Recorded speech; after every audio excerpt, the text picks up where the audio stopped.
무릎 아픈 분들이 절대 하면 안 되는 운동, 무릎이 아파서 운동이라도 해야 하나? 그렇게 마음먹고 시작한 운동이 오히려 무릎을 망가뜨리고 있다는 사실 알고 계셨습니까? 무릎이 아픈 분들, 이 운동은 절대 하지 마세요. 안녕하세요. 오늘은 무릎 통증이 있는 분들이라면 반드시 알아야 할, 절대 하면 안 되는 운동들에 대해 말씀드리겠습니다.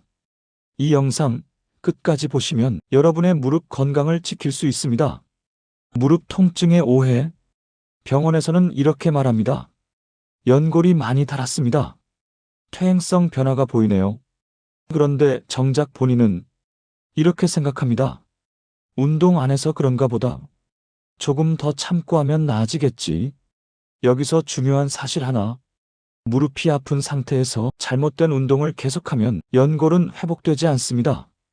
오히려 더 빠르게 닳아버립니다. 연골은 한번 손상되면 자가 재생이 거의 불가능합니다. 혈관이 없어서 영양분 공급이 안 되기 때문이죠. 그래서 보호가 가장 중요합니다. 70대 김 어르신의 이야기입니다. 무릎이 시큰거리기 시작했지만 가만히 있으면 더 굳는다는 주변 말에 매일 공원에서 운동을 시작했습니다. 스쿼트, 계단 오르내리기, 무릎 꿇고 스트레칭. 처음엔 뻐근했지만 운동하면 원래 아픈 거지 하고 버텼습니다. 하지만 3개월 후 밤에도 무릎이 쑤셔서 잠을 못 자고 계단은 손잡이를 잡아도 내려가기 힘들어졌습니다. 결과는 퇴행성 관절염 진행과 연골 손상 악화. 의사 선생님의 한마디가 김 어르신의 마음을 무너뜨렸습니다. 운동을 잘못하셨습니다. 이제부터 무릎 아픈 분들이 절대 하면 안 되는 운동들을 하나씩 살펴보겠습니다. 첫 번째, 스쿼트입니다.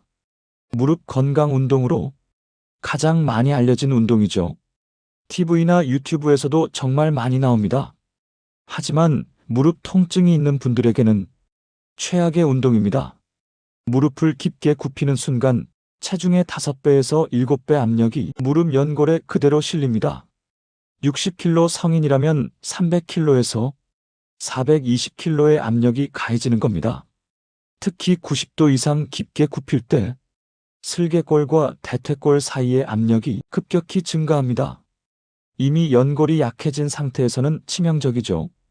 특히 이런 분들은 더욱 위험합니다. 계단 내려갈 때 아픈 분, 쪼그려 앉기 힘든 분, 앉았다 일어날 때 무릎에서 소리 나는 분. 많은 분들이 이렇게 물어보십니다. 자세만 바르게 하면 괜찮다. 아닙니다. 통증이 있는 무릎에는 자세 문제가 아닙니다. 구조적으로 부담이 큰 운동이기 때문입니다. 절대 하면 안 되는 운동 두 번째, 런지. TV, 유튜브에서 중장년 운동으로 자주 등장합니다. 하체 강화에 좋다, 균형 감각 향상에 효과적이다. 이런 말들이 많죠. 하지만 런지는 무릎 비틀림과 체중 이동이 동시에 일어납니다. 이때 무릎 안쪽 연골, 특히 반월상 연골판에 큰 부담이 갑니다. 반월상 연골은 무릎의 충격 흡수 장치인데 한번 손상되면 회복이 매우 어렵습니다. 특히 앞 무릎이 발끝보다 앞으로 나가거나 뒤 무릎이 바닥에 닿을 정도로 깊게 내려가면 더욱 위험합니다. 이런 증상이 있다면 즉시 중단하세요. 무릎 안쪽 찌릿한 통증, 운동 후 다음날 더 아픔, 무릎이 빠질 것 같은 느낌. 절대 하면 안 되는 운동 세 번째, 계단 오르내리기. 산책 대신 계단 운동이 좋다 이 말, 무릎 아픈 분에게는 위험합니다. 계단을 오를 때는 체중의 3배에서 4배, 내려갈 때는 5배에서 7배의 압력이 무릎에 실립니다. 특히 내려갈 때 더 큰 충격이 가해집니다. 계단을 내려갈 때 무릎은 체중을 지탱하면서 동시에 감속을 해야 합니다. 이 과정에서 무릎 앞쪽 연골, 특히 슬개골 뒤 연골에 엄청난 압력이 집중됩니다. 기억하세요. 운동으로는 연골이 생기지 않습니다. 연골은 보호해야 합니다. 절대 하면 안 되는 운동 세 번째, 무릎 꿇기. 무릎 꿇고 하는 스트레칭은 요가 스트레칭 영상에서 자주 나오는 동작입니다. 유연성에 좋다, 골반 교정에 효과적이다. 하지만 무릎을 바닥에 직접 대는 순간 연골과 슬개골에 직접 압박이 가해집니다. 체중이 좁은 면적에 집중되면서 단위 면적당 압력이 극대화됩니다. 무릎 패드 깔고 하면 괜찮지 않나요? 아닙니다. 패드는 피부 보호는 되지만 관절 내부의 압력을 줄여주지 못합니다. 스트레칭이니까 괜찮겠지 절대 아닙니다. 그렇다면 무릎 아픈 분들은 어떤 운동을 해야 할까요? 운동의 핵심은 강화가 아니라 보호입니다. 예를 들면 이런 운동들입니다. 누워서 다리 들기. 무릎에 체중 부담 없이 대퇴사두근을 강화합니다. 앉아서 무릎 펴기.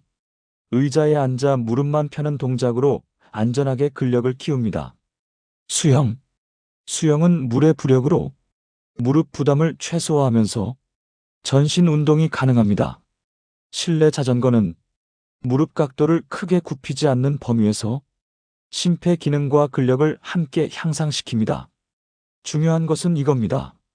운동 후 시원하다가 아니라 다음 날도 덜 아프다가 기준입니다.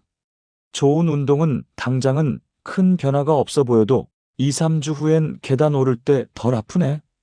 이런 변화를 가져옵니다. 이제 마무리하겠습니다. 무릎 통증은 참으면 나아지는 통증이 아닙니다. 특히 좋다더라, 남들이 하니까. 이런 이유로 시작한 운동이 노후에 무릎을 망가뜨리는 경우 정말 많습니다. 오늘 영상에서 말씀드린 운동, 스쿼트, 런지, 계단 운동, 무릎 꿇는 스트레칭. 무릎이 아프다면 지금 당장 중단하세요. 운동은 몸을 살리는 도구이지 몸을 망가뜨리는 벌이 아닙니다. 우리 몸이 보내는 신호에 귀 기울이세요. 무릎 통증이 2주 이상 지속되거나 붓기와 열감이 동반된다면 반드시 전문의와 상담하시기 바랍니다. 오늘 말씀드린 운동이 유익한 운동이긴 하지만 무릎이 아픈 분들은 조심해야 한다는 것입니다.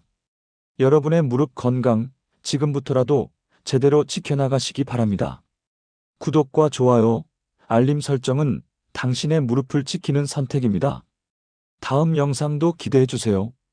여러분의 건강한 노후를 응원합니다. 지금까지 황금시대 님과 함께였습니다. 감사합니다.